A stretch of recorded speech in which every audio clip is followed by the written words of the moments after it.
I rise on a point of personal and collective privilege matapos ako tawagin ni Executive Ralph Recto na baliw. Kung baliw man ako, at least hindi ako magnanakaw. Tila affected si Recto sa mga post ko tungkol sa kanya at si Congressman Edwin Garjola. At mabuti kung magpaliwanag na lang siya tungkol dito.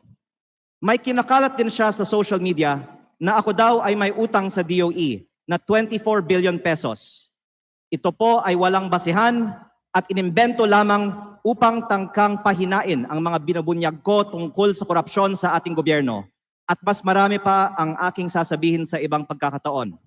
Nagsimula lang itong mga atake sa akin nang sinimulan kong imbestigahan ang DPWH sa Batangas at ang mga kumpanyang konektado kay Congressman Edwin Garjola at naging Executive Secretary si Ralph Recto. Marami rin ang nagsabi na ang pagbunyag ko nito ay hindi aking kapaki-pakinabang. Ngunit hindi ito para sa sarili ko, ito ay bahagi ng aking tungkulin bilang mangbabatas at kinatawan ng unang distrito ng Batangas. At hindi ako matitinag, kaya po ako ay nananawagan na imbestigahan ang connection ni Garjola kay Recto, lalo na ngayong Executive Secretary na siya, at suriin ni Pangulong Marcos kung natutulungan ni Recto si Garjola mula sa loob ng Malacanang. Dahil limitado ang oras ngayon, ilahad ko ang iba ko pang nalalaman tungkol sa mga koneksyon ni Garjola at Recto sa iba pang mga araw. Sisimulan ko lang ngayon sa isang punto. Ayon sa aking tansya at pananiliksik, mahigit 1 billion pesos ang ginastos ni Congressman Edwin Garjola para kay Vilma Santos Recto at Lucky Manzano sa iba pa nilang mga kandidato at sa sarili niya bilang first nominee ng CWS party list sa 2025 elections. Sa aking distrito, ang tansya ko ay 150 million. At ayon sa ibang mga politiko, gumastos sila ng 200 o 300 million sa kanilang distrito.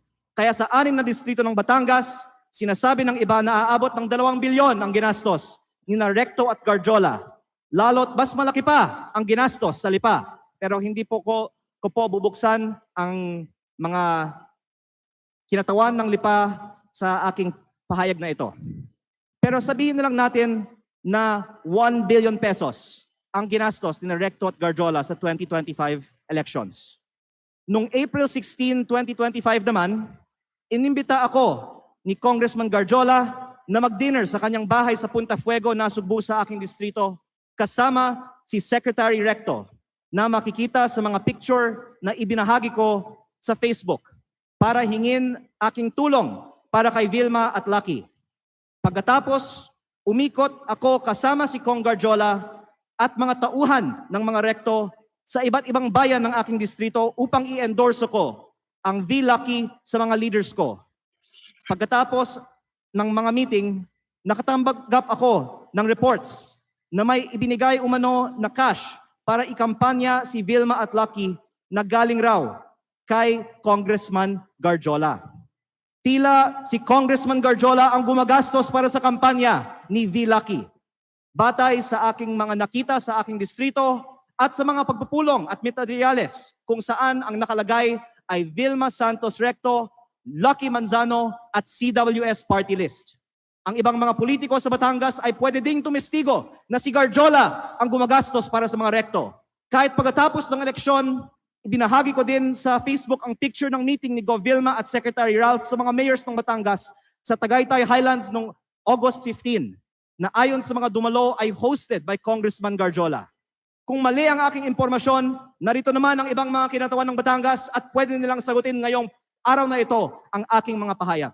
O pwedeng magpatawag ang Kongreso ng pagdinig. At kung totoo na 1 billion pesos o mahigit pa ang ginastos ni Congressman Garjola para sa mga Recto sa nakaraang kampanya, ang susunod na tanong ay, bakit si Garjola gumastos ng mahigit 1 billion piso para sa mga Recto? Ito ba ay pagkakaibigan lang o may ginagawa ba si Ralph Recto as Cabinet Secretary of the Republic of the Philippines para makapaggastos ng ganito si Garjola? Sa aming dinner noong April 16, inalok ako ni Congressman Garjola na mag-partner sa kanya at kay Secretary Recto sa pagnenegosyo sa DPWH sa aking distrito. Sa sistema raw na ginagawa nila noon pa sa Lipa at sa ibang mga bayan. Tukuyin ang mga lugar para sa mga road opening ng DPWH. Sabihan ko daw sila pag meron akong mga nakita para makasama sila sa bilihan ng lupa. Kayang tumulong daw sa pagpondo ng mga proyekto ng DPWH si Secretary Recto dahil siya ay nasa kabinete at si Kong Garjola din ay malakas daw sa DPWH at maaaring siya na ang bahala sa kontraktor. Sa ibang pagkakataon, ipinagmamalaki din sa akin mismo ni Secretary Recto na bago niya pinopondohan sa DPWH ang mga bypass roads sa Lipa, kinokondisyon pa niya sa mga may-ari ng lupang dadaanan na magbigay sa kanya ng parte ng lupa sa mababang presyo. At iba't ibang mga tao ay nagkwento din sa akin na gawain ni Recto ito. Kung lehitimo man ito, mabuti at maging transparent si Secretary Recto sa kanyang yaman. At kung ang ginagastos ni Kong Garjola para sa kampanya nila ay may kaugnayan sa pagiging kontraktor ni Garjola sa Batangas. At sa halip na tumigil ang mga ito matapos pumutok ang flood control investigations, mayroon bagong regional director, ang DPWH 4A na si Carolina Pastrana na dating Batangas 3rd District Engineer, ang distrito ni Congressman Garjola sa Mataas na Kahoy, Batangas, na sinabi ay pinili ni Recto dahil siya ngayon ay Executive Secretary na may hawak ng appointments sa Malacanang.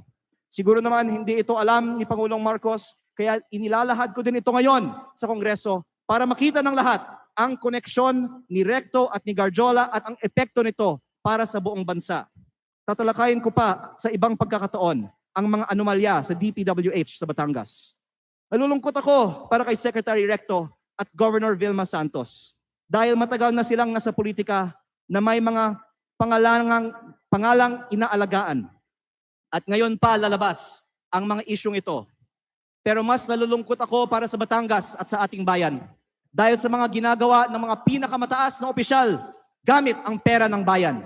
Lalo kung hindi man lang tutugunan ang mga aligasyong ito at kung hindi inaaprubahan ang pagbaba ng VAT at mga buwis sa langis o ibinibigay ang ayuda para sa lahat na nabanggit ko na sa mga nakaraang pagkakataon. Kung hindi totoo ang mga sinasabi ko ngayon, hindi dapat tahimik si Secretary Recto at Governor Vilma tungkol sa umano'y korupsyon sa DPWH sa Batangas at ang mga aligasyon kay Kong Garjola na tinawagan ng ICI na binuo ng gobyernong ito bilang isa sa mga pinakamalaking kontraktor ng DPWH sa Kongreso. Mabuti kung ipaliwanag nila kung totoo bang malaki ang ginastos ni Garjola para sa kanilang kampanya at ano ang kapalit at kung si Garjola ay kaibigan lang ba o funder din. At kung hindi sasagutin ni Secretary Recto ang mga aligasyong ito, hinahamon ko si Yusek Claire Castro sa susunod niyang press briefing na sagutin kung tama ba na may ganitong aligasyon kay Executive Secretary Recto, bakit hindi pa sinasalang si Secretary Recto sa Commission on Appointments at kung ayaw din ba nilang buksan ang mga detalye ng 2 kasong plunder ni E.S. Recto sa Ombudsman. Mabuti ding magpaliwanag si Yusek Castro kung bakit ba talaga natanggal sa pwesto si Executive Secretary Lucas Bersamin nang walang paliwanag at ipinalit isang respetadong dating Chief Justice ng Supreme Court sa isang taong ngayong may 2 kasong plunder sa Ombudsman. Panghuli, hindi lingid sa atin na binomba ang kotse ni dating Batangas Governor Armand Sanchez. Mapanganib ang politika sa Batangas kapag malaking tao ang inyong binabangga. Kaya kung ito man ang aking huling pagkakataon, nais kong dagdagan, hindi lang DPWH ang posibleng pagkukunan ng pondo ni Recto at Garjola. Dahil ayon sa mga politiko sa iba't ibang mga bayan ng Batangas, ang nasa likod ng STL operator ng Batangas, Refresh Gaming, ay si Recto at Garjola, na ang isang humaharap para sa kanila ay si San Juan Vice Mayor Anthony Marasigan, kahit na iba ang mga tao sa GIS ng kumpanya. Habang nasa kabinete ng Republika ng Pilipinas si Secretary Recto, mayroon bookies o second table ang refresh sa kanyang sariling lalawigan.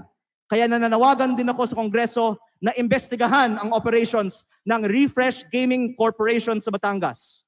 Ang mga politiko sa Batangas ay maaaring tumestigo na dahil si Governor Vilma Santos ay nasa Kapitolyo, si Executive Secretary Ralph Recto sa Malacanang, at suportado sila ni Congressman Garjola, kompleto ang makinarya para gawing negosyo ang Batangas. Kaya baka hindi lang 1 bilyon ang nagastos na ni Garjola para sa mga rekto.